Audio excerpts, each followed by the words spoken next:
Padre Celestial, tu pueblo se haya reunido al comenzar las horas de tu santo sábado para tributarte la honra, la gloria y la alabanza que tú te mereces como nuestro Dios, como nuestro gran Creador. Te pedimos, Señor, que al abrir tu santo libro, tu Santo Espíritu acompañe a tu pueblo. Acompaña especialmente a las visitas en nuestro medio, que puedan comprender el mensaje, recibirlo en el corazón y tomar la decisión de obedecer lo que tú nos enseñas. Gracias te damos por la promesa de tu compañía. Reclamamos esa promesa en el precioso nombre que sobre todo nombre, el nombre de Cristo Jesús. Amén. La Iglesia Adventista del Séptimo Día tiene un concepto de eventos finales muy diferente que todas las demás iglesias. Hay muchas diferencias entre la escatología adventista. Escatología significa los eventos finales que concibe la Iglesia Adventista y los conceptos que tienen otras iglesias. Esta noche, para comenzar, voy a compartir una de esas divergencias entre la Iglesia Adventista y la mayoría de las iglesias, por lo menos las iglesias carismáticas, las iglesias pentecostales evangélicas. La mayoría de los cristianos hoy en día creen que se pueden preparar para la venida de Jesús hasta que Él venga. Pero la Iglesia Adventista cree, en armonía con la Biblia, y lo vamos a comprobar esta noche y también mañana en nuestro tema, que la puerta de la gracia para este mundo se va a cerrar antes que Cristo venga. Todos los casos se van a decidir antes que Jesús venga. Se va a cerrar la puerta de la oportunidad, se va a cerrar la puerta de la gracia. Luego va a pasar un periodo que se conoce como el tiempo de angustia. Y solo después del tiempo de angustia regresará Cristo en poder y gloria para reclamar a su pueblo. Es decir, la Iglesia Adventista, en armonía con la Biblia, enseña que si no estamos listos para cuando se cierre la puerta de la gracia, no vamos a estar listos para la segunda venida de Jesús. Ahora ustedes dirán, pastor, ¿a dónde enseña la Biblia este concepto? Antes de compartir 11 ejemplos de la Biblia, de los cuales vamos a estudiar algunos esta noche y algunos mañana, permítame mencionar que en todas las historias que vamos a examinar hay varios comunes denominadores, es decir, elementos que tienen estas historias en común. En primer lugar, en cada una de las historias hay un remanente fiel. En cada una de estas historias hay enemigos del remanente fiel.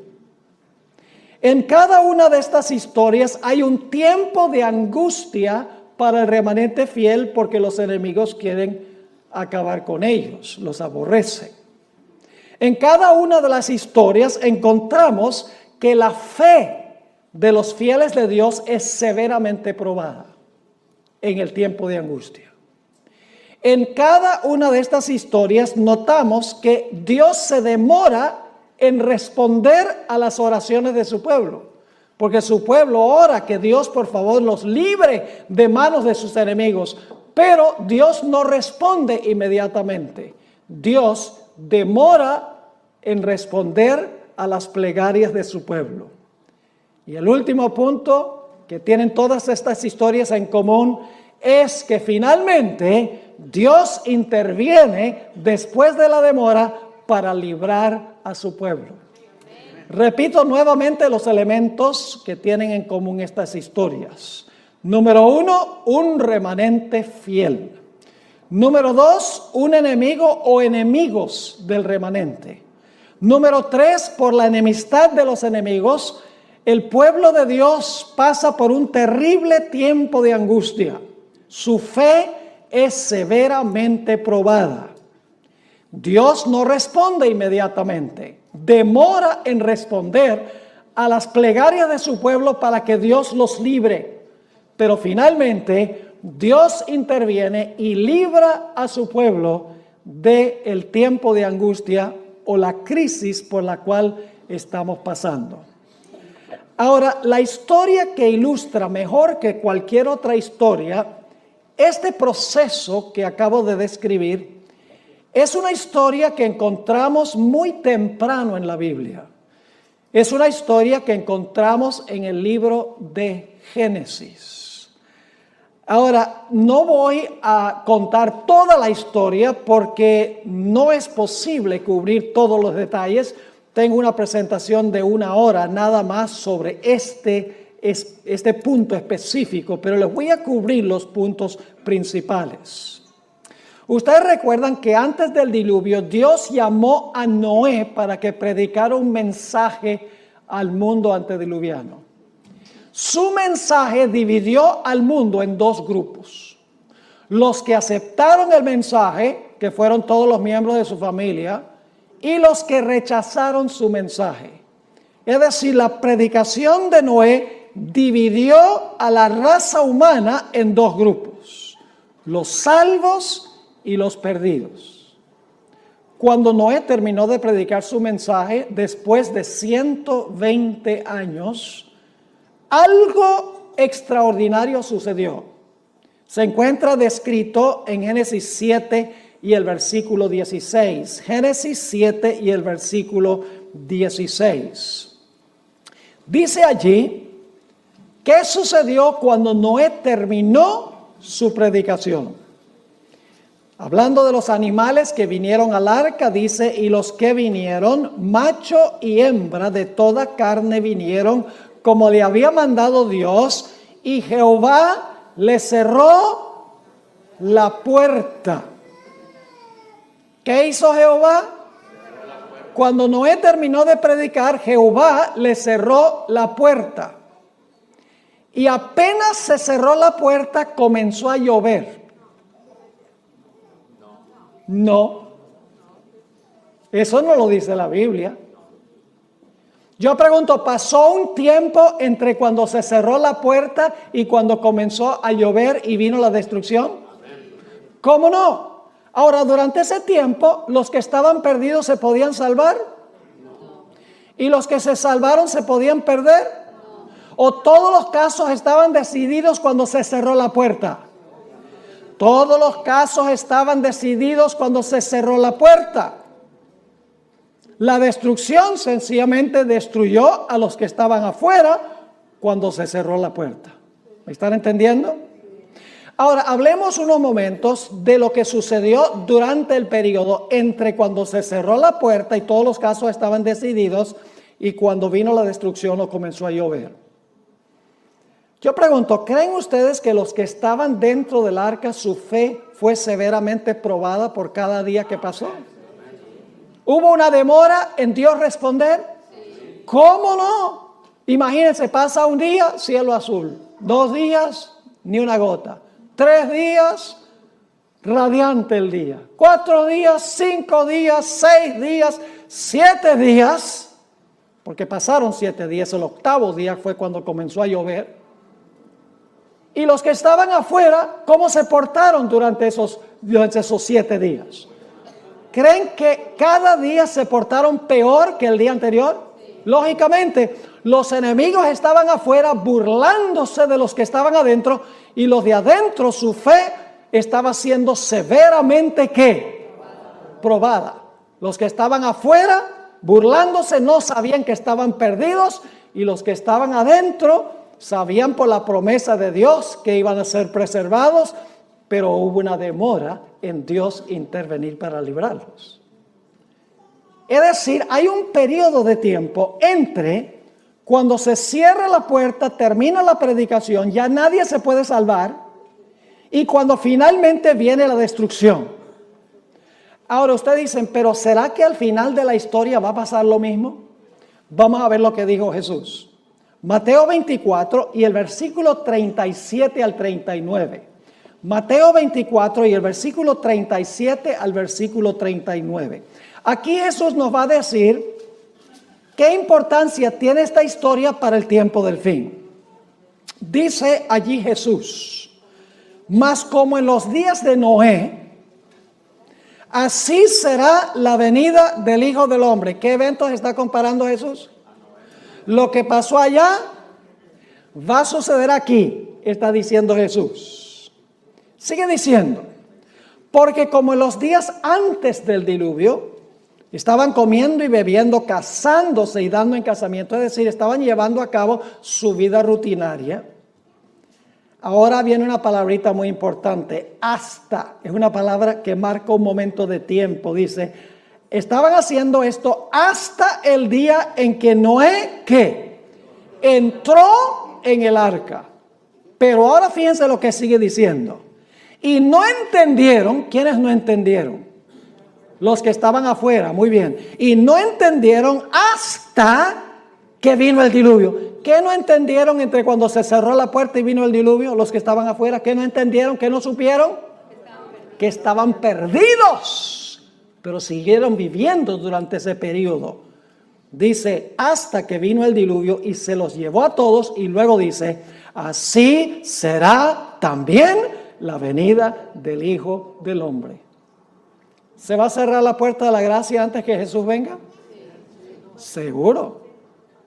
En el mundo va a haber un grupo de personas que no van a saber que están perdidos.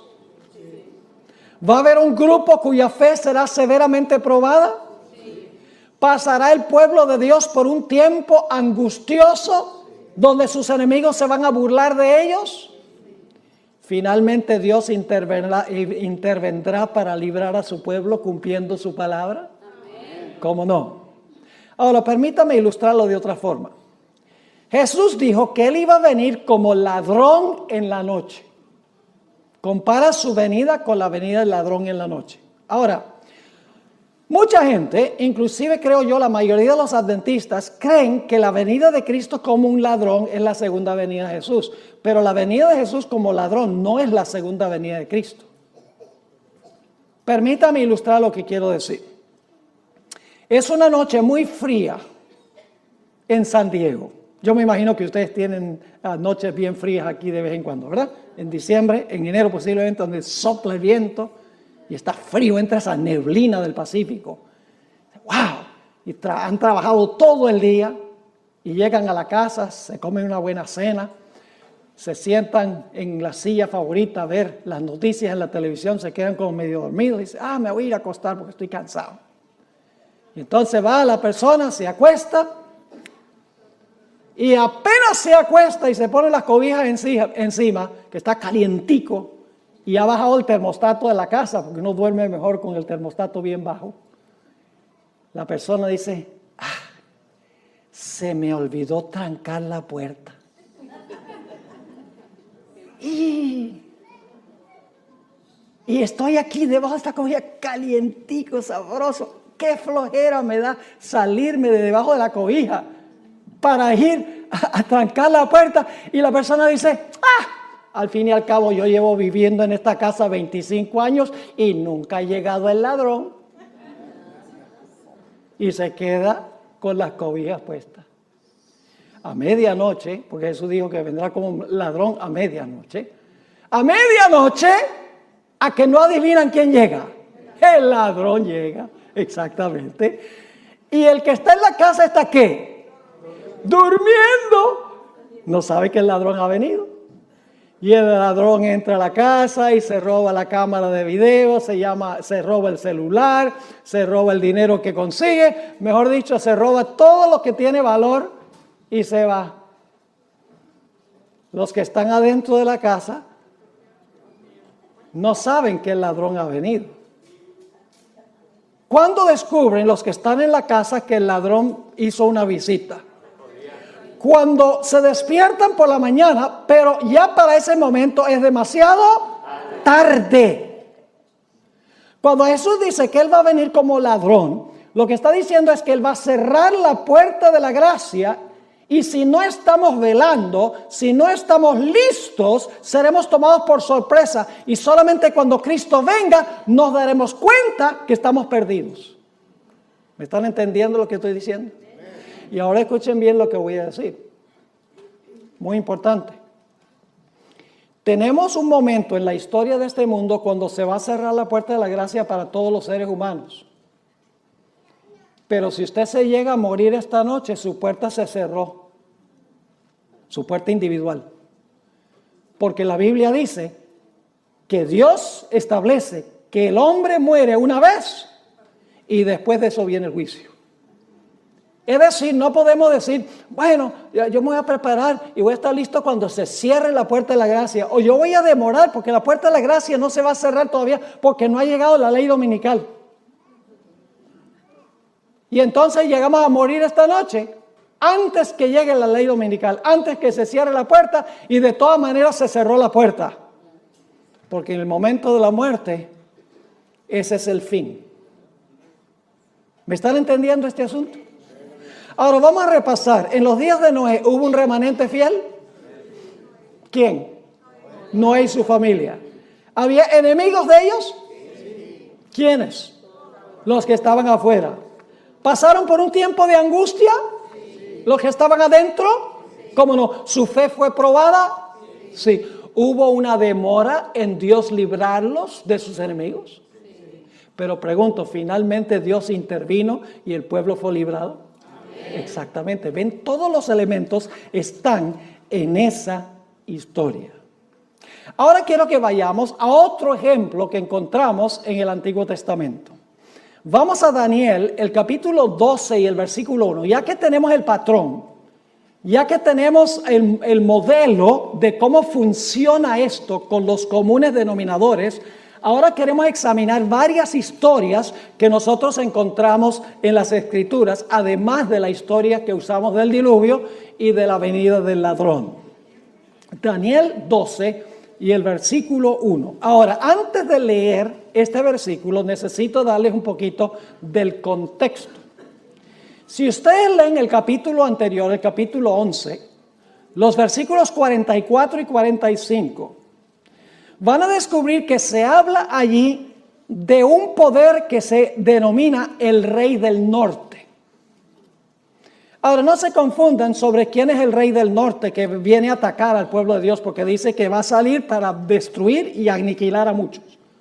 Es decir, es un poder perseguidor que va a tratar de acabar con el pueblo de Dios. Ustedes pueden leerlo ahí en Daniel 11, 44 y 45.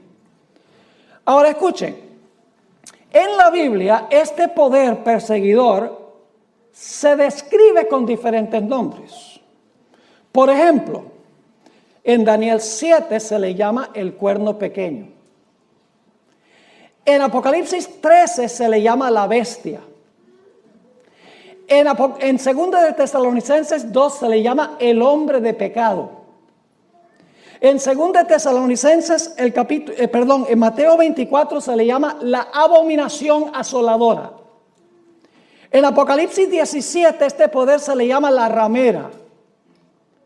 Y en 1 de Juan, el capítulo 2, se le llama el anticristo. Todos esos nombres se aplican al mismo sistema. Son perspectivas distintas del mismo sistema. Así que el Rey del Norte es lo mismo que el cuerno pequeño o la bestia. La abominación asoladora, la ramera, el hombre de pecado. Todos son nombres que describen el último poder que va a perseguir y oprimir al pueblo de Dios. Y ya hemos estudiado en cuanto al cuerno pequeño y la bestia. Y hemos visto que el cuerno pequeño y la bestia representan ¿qué poder? Representan el papado. Exactamente, lo cubrimos en detalle examinando estas profecías matemáticamente. Así que viene el Rey del Norte, el enemigo final del pueblo de Dios, y los versículos 44 y 45 del capítulo 11 dice que va a salir para destruir y aniquilar al pueblo de Dios. Pero cuando está a punto de hacerlo, tenemos lo que se describe en Daniel 12 y el versículo 1. Dice allí, en aquel tiempo, es decir, cuando el Rey del Norte sale para destruir al pueblo de Dios, se levantará Miguel. ¿Qué va a pasar cuando el pueblo de Dios esté siendo perseguido finalmente? ¿Qué va a pasar? ¿Se va a levantar quién? Miguel. Se va a levantar Miguel. Ahora, ¿quién es Miguel? Hay mucho debate en el mundo teológico sobre quién es Miguel. No hay necesidad de debatir quién es Miguel, porque Miguel es un nombre que se le atribuye a Cristo Jesús. El nombre Miguel significa ¿quién es como Dios? También se conoce como el arcángel Miguel. Ahora escuchen bien, Jesús no es un ángel. Jesús es un mensajero. La palabra ángel significa mensajero. Jesús se llama Miguel, pero Jesús es eterno Dios, según la Sagrada Escritura. Pero Miguel es uno de los nombres de Jesús. Es el arcángel del pacto.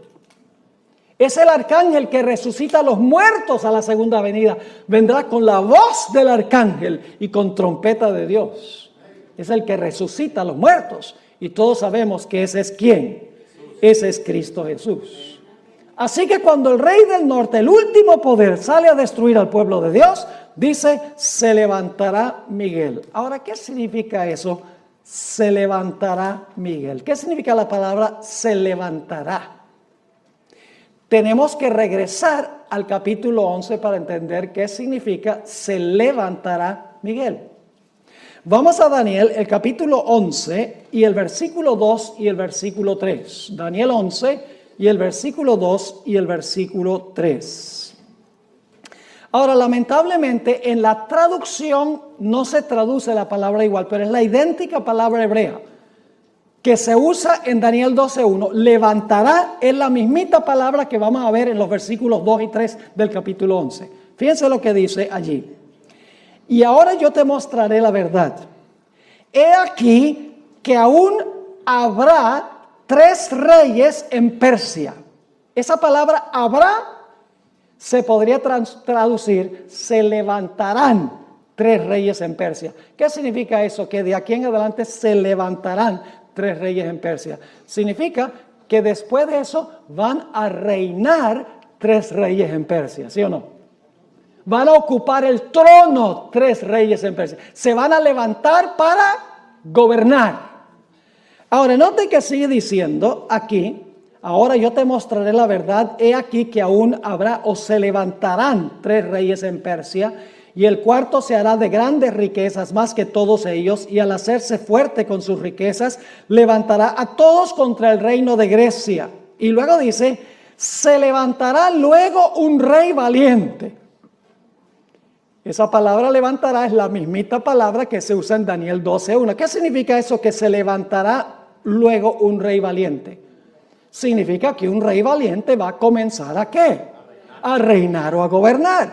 Así que dice, el cual dominará con gran poder y hará su voluntad. Así que, ¿qué significa cuando dice que Miguel se levantará? Significa que Miguel va a comenzar a reinar.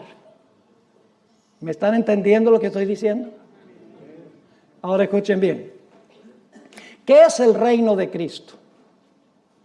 Generalmente nosotros pensamos del reino de Cristo en términos geográficos. Decimos, el reino de Cristo es este mundo, es este planeta.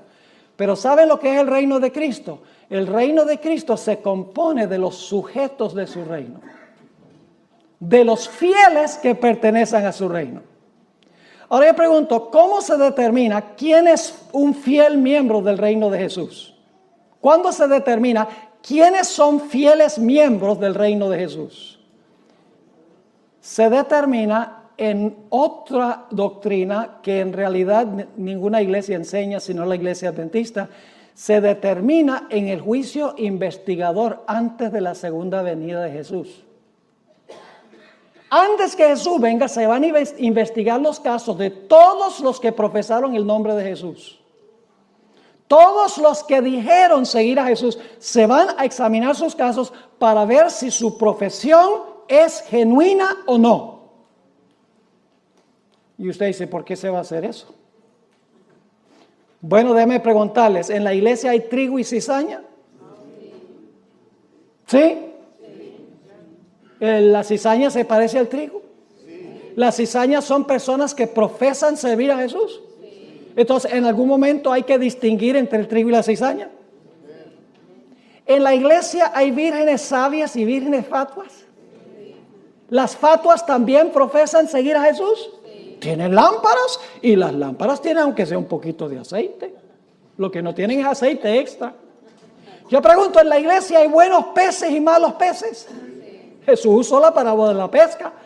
Digo, nosotros somos los pescadores, el barco es la iglesia y el tirar la red es la predicación del evangelio. Y cuando usted tira la red, usted pesca solo pececitos buenos. No. En la iglesia hay peces buenos y peces malos. ¿Hay que hacer alguna separación?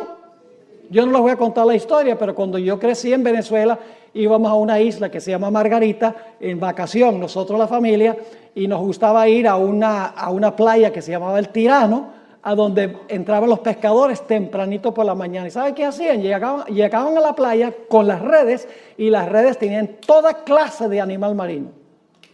Tenían tiburones pequeños, estrellas de mar, tenían pulpos, tenían un pez así con una cabeza bien grande, con un cuerpo así delgadito, le dicen sapo allá, que tenía unas púas así venenosas, era como un bagre.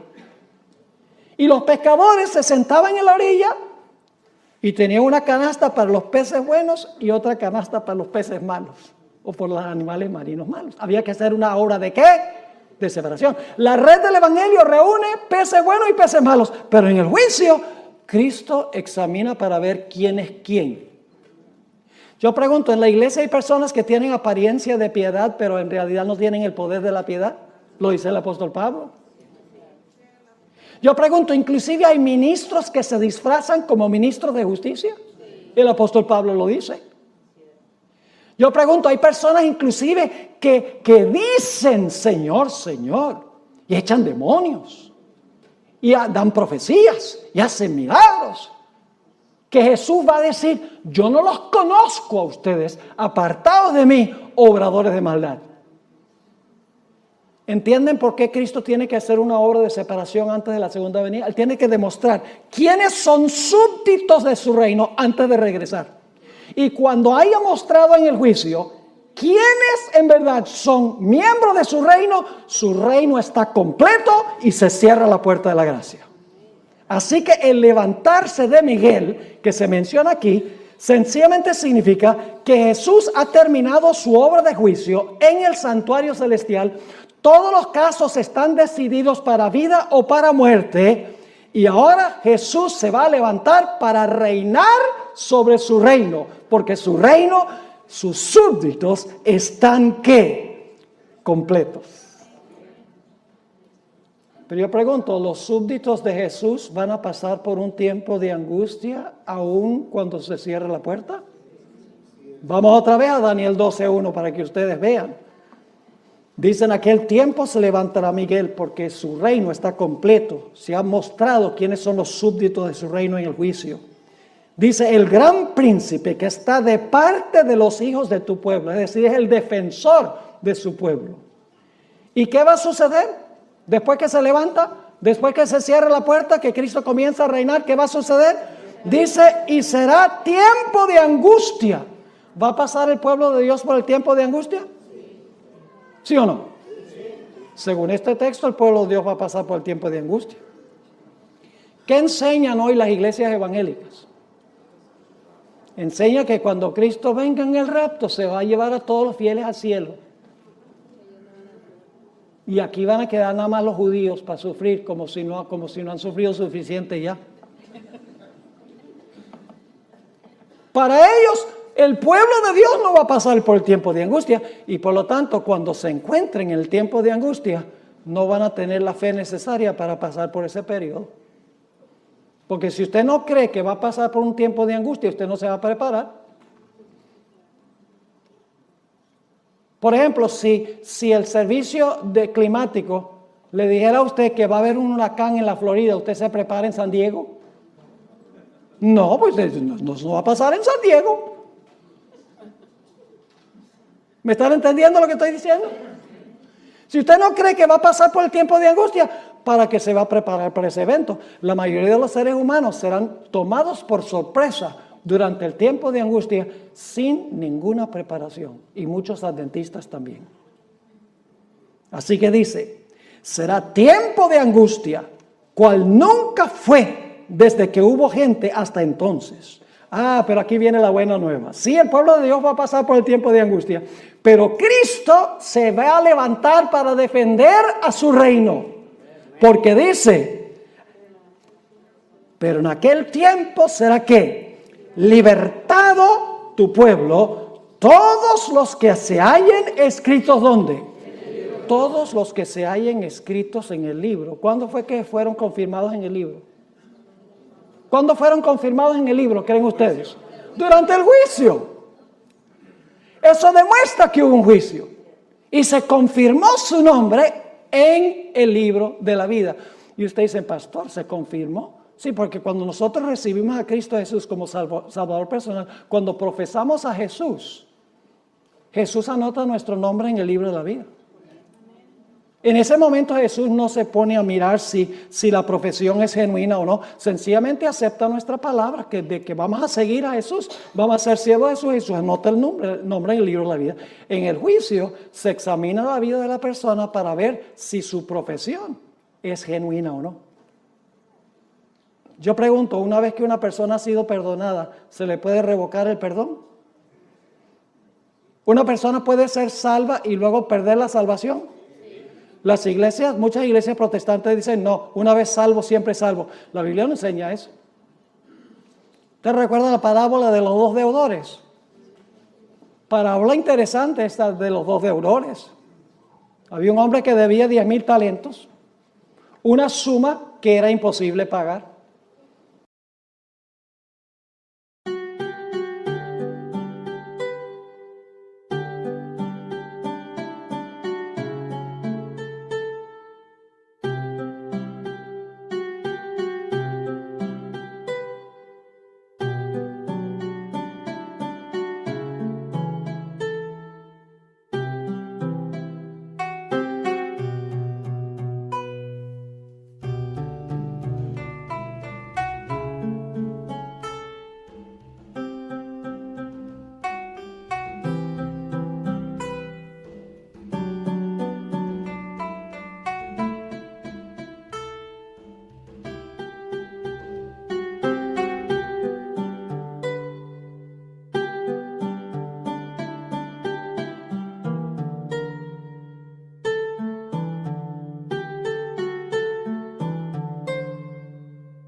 había desfalcado los fondos del dueño.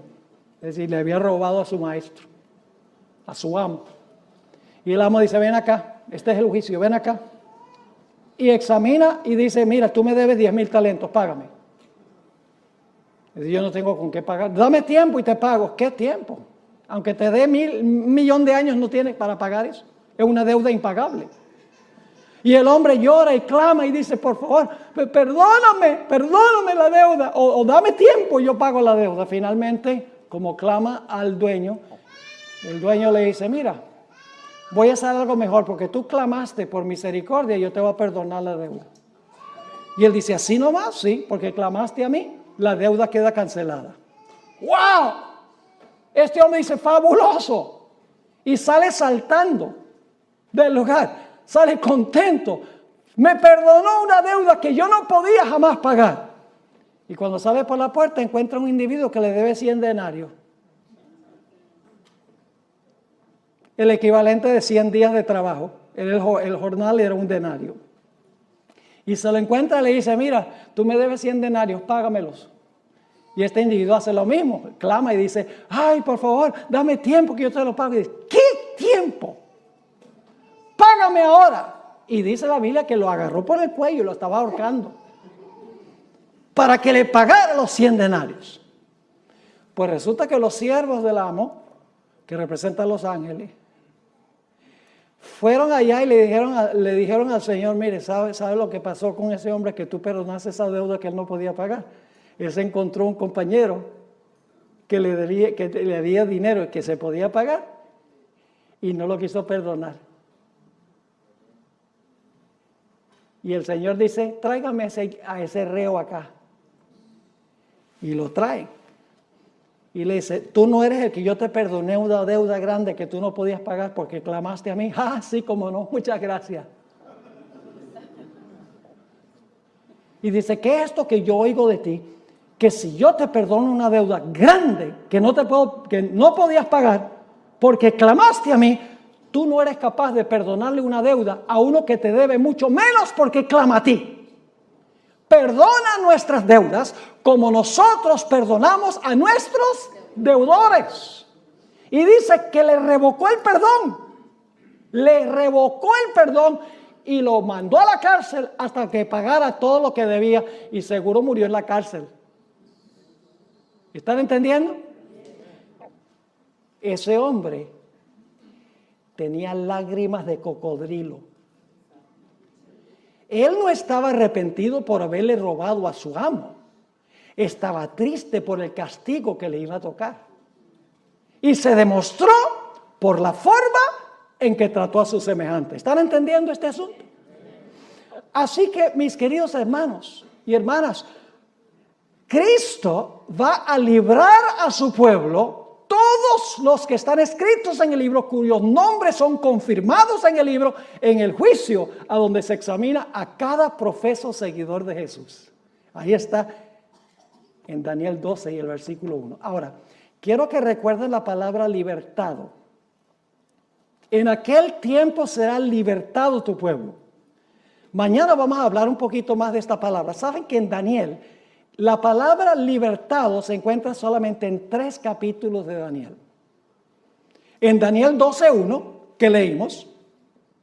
En Daniel 3, los jóvenes que fueron echados al horno de fuego. Y en Daniel 6, cuando Daniel fue echado al foso de los leones. Los únicos lugares en el libro de Daniel a donde se usa la palabra librado o librar. Entonces debe haber una conexión entre Daniel 12:1 y Daniel 3 y Daniel 6. ¿Están conmigo hasta ahora? Ahora vamos a otra historia de la Biblia. Recuerden nuevamente los elementos comunes. Un remanente que fiel. Enemigos. Un tiempo de angustia. La fe del fiel Hijo de Dios es probada. Dios se demora en responder la plegaria de su siervo y finalmente su siervo es librado. Ahora vamos a estudiar la vida de Jacob, porque ustedes saben que esto se llama el tiempo de angustia de Jacob. Pues si se llama el tiempo de angustia de Jacob, ¿a dónde tenemos que ir para entender el tiempo de angustia de Jacob? Pues sería bueno ir a la historia de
Jacob, si es el tiempo de angustia de Jacob. La historia de la angustia de Jacob se encuentra en Génesis 32. Vayan conmigo a Génesis 32 y les voy a compartir algunos detalles. Por la premura del tiempo no podemos cubrir toda la historia, pero les voy a dar los puntales, los puntos más importantes.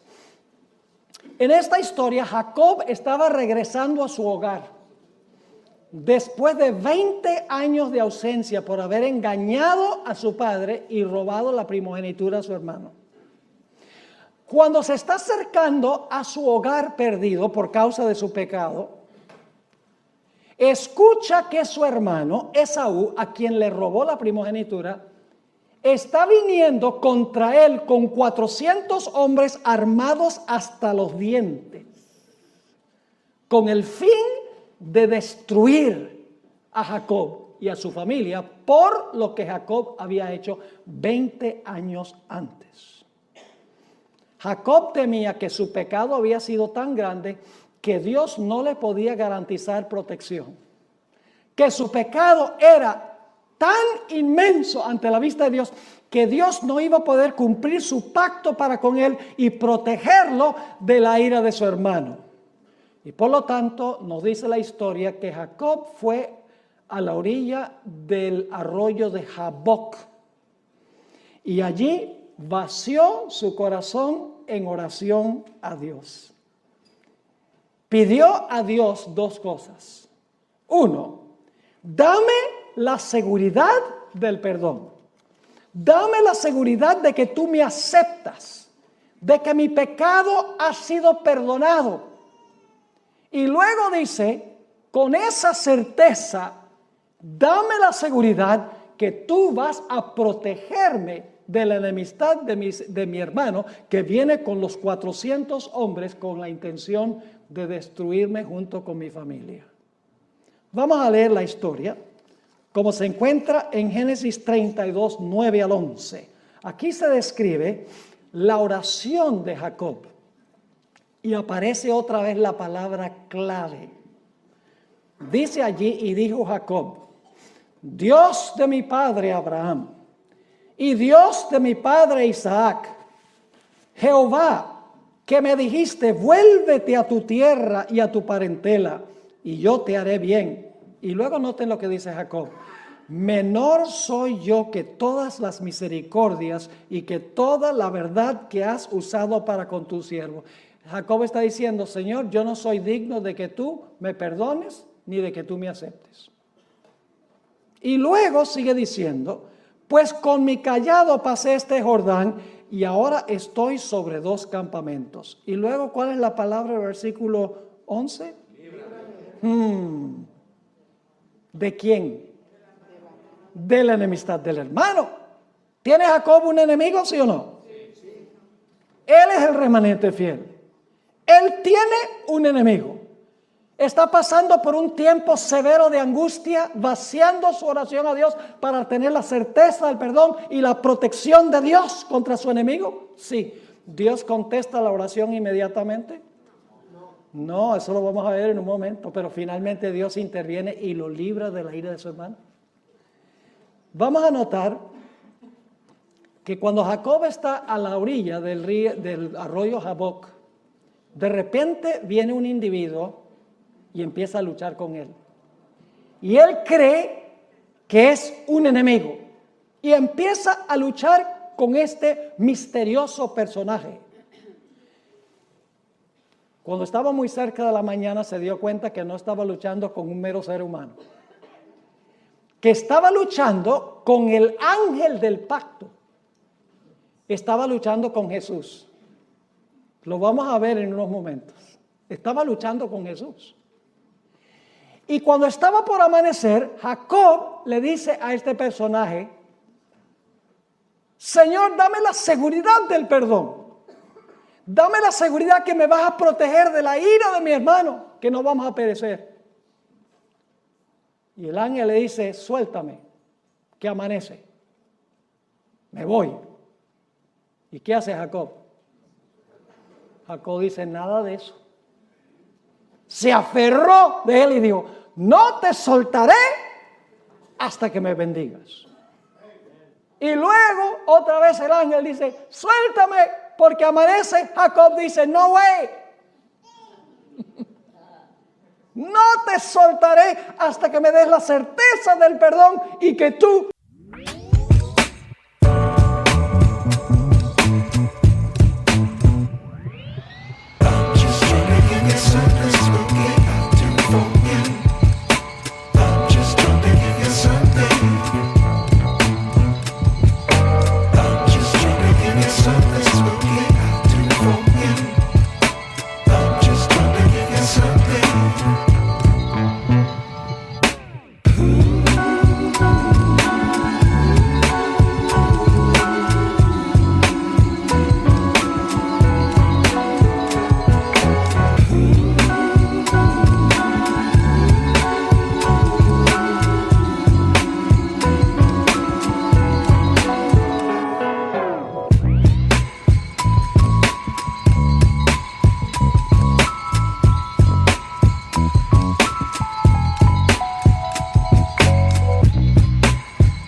me vas a proteger de manos de mi enemigo.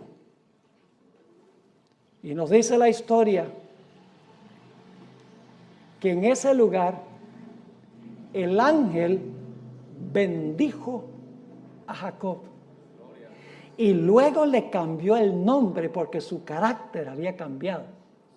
Dios le dijo, tu nombre no será más llamado suplantador. Jacob significa suplantador, alguien que procura robarle el puesto a otro. Sino que tu nombre será llamado Israel, porque has luchado con Dios y con los hombres y has prevalecido. Leamos la historia como se relata en Génesis 32, 24 al 30. Génesis 32 y el versículo 24. Así se quedó Jacob solo y luchó con él un varón hasta que rayaba el alba. Y cuando el varón vio que no podía con él, tocó en el sitio del encaje de su muslo y se descoyuntó el muslo de Jacob mientras que con él luchaba. Y dijo el personaje, déjame porque raya el alba. Y Jacob le respondió, no te dejaré si no me bendices. Y el varón le dijo, ¿cuál es tu nombre? Y él respondió, Jacob. Y el varón le dijo, no se dirá más tu nombre Jacob, sino Israel, que significa príncipe de Dios. Porque has luchado con Dios y con los hombres y has, ¿qué? Vencido. Entonces Jacob le preguntó y le dijo, declárame ahora tu nombre. Y el varón respondió, ¿por qué me preguntas por mi nombre? Y lo bendijo allí.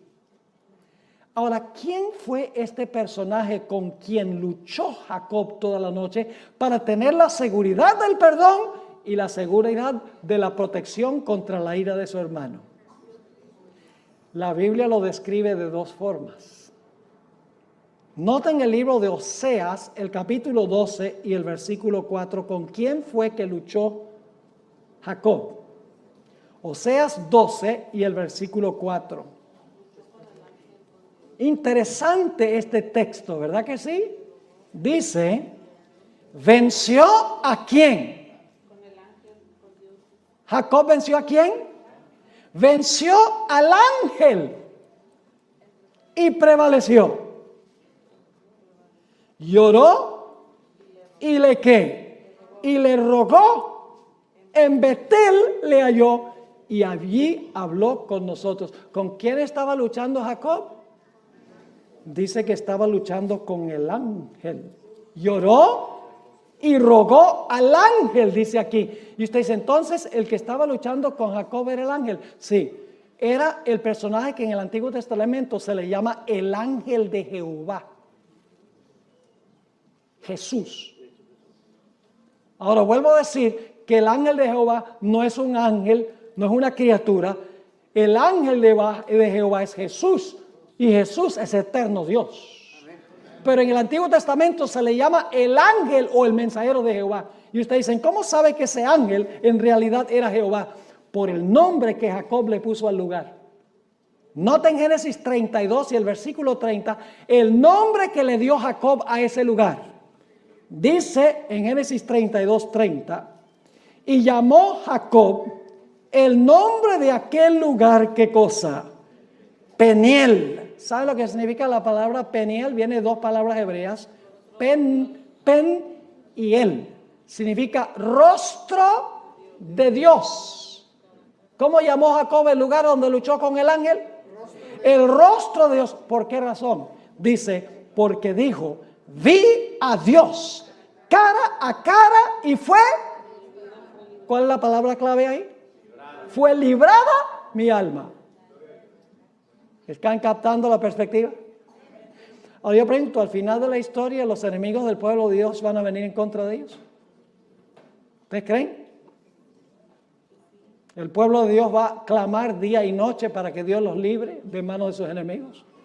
¿Su fe será severamente probada? Ciertamente que sí. El pueblo de Dios finalmente se la ha librado de la ira de la bestia, de su imagen y de la prueba sobre su marca. ¿Cómo no? Ahora queremos ir a otro ejemplo del Antiguo Testamento. El cautiverio de Israel en Babilonia. Permítanme mencionarles los elementos claves antes de leer el pasaje. I don't ever slow up, no I don't take shit. I got no love for the fakeness. If you wanna play tough and wanna hate this, I'll always show up. I don't ever slow up, no I don't take shit. I got no love for the fakeness. If you wanna play tough and wanna hate this, I'll always show up and make a statement. I don't ever slow up, no I don't take shit. I got no love for the fakeness. If you wanna play tough and wanna hate this, I'll always show up and make a statement. Everything I do so instinctive and so passionate. Every word I move so descriptive like an adjective. I got a vendetta against people who patented being negative when you should be getting after it. I got facts over tracks, this and that. Spitting slow, spitting fast, I could roast, I could gas. Think I'm okay at last, but I don't know if that can erase all the past. And the pettiness, a reflection of the emptiness. Hilarious, you think you're with my time, you're delirious. Mysterious, because you hide behind a fake exterior. Inferior, you know I'll always be a bit superior. Get off of me, this ain't no humble brag. I want you to hear words, you can say them back. I want you to feel free from the chains at last, and to believe in what you got, it was built to last, yeah. Now that I've been put through hell, I never got anyone's help. I had to do it all myself.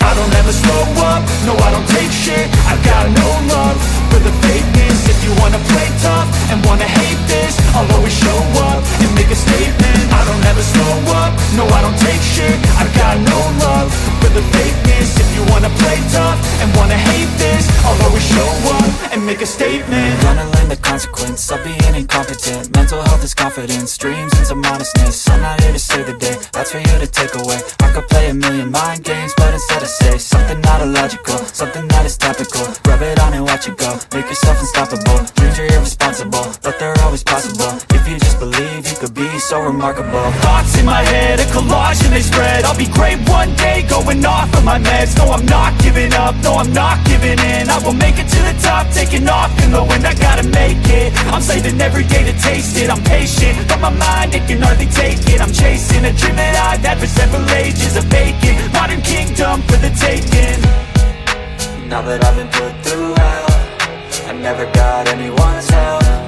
I had to do it all myself.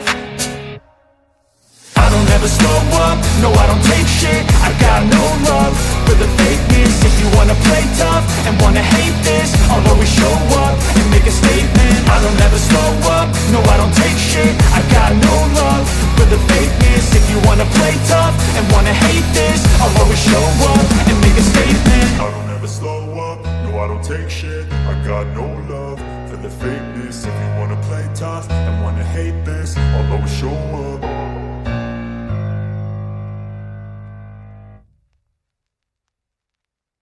Que se encuentra en Jeremías el capítulo 30 y vamos a leer Jeremías 30 y empezando con el versículo 5. Escuchen bien el marco histórico. El remanente fiel en esta historia es el pueblo de Israel. El enemigo del pueblo de Israel en esta historia es Nabucodonosor y los babilonios, que llevaron al pueblo de Dios cautivo a Babilonia. El tiempo de angustia que pasó al pueblo fueron los 70 años que pasaron allí cautivos en Babilonia, bajo el mando de su enemigo Nabucodonosor y de los babilonios. Yo pregunto, ¿se demoró Dios en librarlos? Se demoró 70 años, sí. Fue un tiempo de agonía para el pueblo de Dios mientras estaban cautivos. ¿Cómo no? ¿Su fe fue severamente probada? Sí. Pero finalmente Dios intervino y libró a su pueblo del cautiverio a Babilonia y al rey Nabucodonosor. Vamos a leer el pasaje como se encuentra en Jeremías 30 y el versículo 5. Porque así ha dicho Jehová: hemos oído voz de temblor, de espanto y no de paz. Inquirid ahora y mirad si el varón da a luz. Sabemos que el varón no da a luz, pero estos dolores del pueblo son tan grandes que parecen dolores de una mujer en parto. Inquirid ahora y mirad si el varón da a luz, porque he visto que todo hombre tenía las manos sobre sus lomos, como mujer que está de parto, y se han vuelto pálidos todos los rostros. ¿Pueden captar la agonía y el sufrimiento que se describe aquí? El dolor que está pasando el pueblo de Dios porque están cautivos. Y luego dice en el versículo 7, cuán grande es aquel día, tanto que no hay otro semejante a él. ¿Recuerdan Daniel, el capítulo 12:1, donde dice que tiempo de angustia cual no se ha visto jamás? Aquí está la expresión, que no hay otro semejante a él. Y luego, ¿cómo se llama este tiempo? Tiempo de angustia, ¿para quién? Para Jacob. Ahora es el pueblo, porque en este tiempo Jacob estaba muerto. Jacob es un sinónimo del pueblo de Israel. Dice, tiempo de angustia para Jacob, pero ahora escuche la palabra clave otra vez. Pero de ella será librado.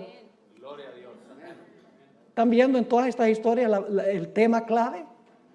Mas será librado.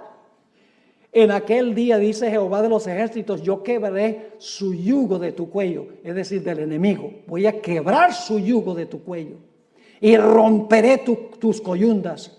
Y extranjeros no lo volverán más a poner en servidumbre, sino que servirán a Jehová su Dios y a David su rey, a quien yo les levantaré. Eso no puede ser el David literal, porque David ya estaba muerto. Está hablando de quién va a reinar sobre su pueblo. No David, sino el hijo de David, que es ¿quién? Cristo Jesús. Vamos a notar otro panorama que da la Biblia. Mateo 24 y el versículo 21 y 22. Hermanos y hermanas, nosotros ni siquiera nos imaginamos cómo va a ser ese periodo. Nosotros ahora vivimos más o menos cómodos. Tenemos nuestra casita, tenemos 1 o 2 carros, tenemos algo de dinero en el banco, tenemos ropa, tenemos libertad para movilizarnos de un lado para otro, podemos reunirnos libremente en la iglesia. Todo eso va a llegar a su fin.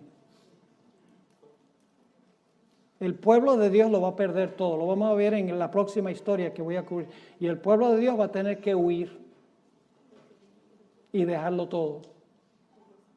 ¿Está usted dispuesto a dejarlo todo? Me hace pensar de algunos adventistas que dicen, pastor, a mí no me alcanza el dinero para diezmar. No me alcanza. Y yo les digo, mire, yo tengo una fórmula donde siempre les alcanza diezmar. Diezmen primero. Y cuando digo eso dicen, ay, pero si diezmo primero no me alcanza para pagar las cuentas. Entonces, usted por pagar las cuentas le va a robar a Dios. Y saben que muchos de esos mismos que dicen, no me alcanza el dinero para diezmar, dicen, pero el día que lo tenga que entregar todo por Cristo, lo entrego todo. ¿Y qué le hace usted pensar que si no está dispuesto a devolverle a Dios el 10%, de repente le va a devolver la vida?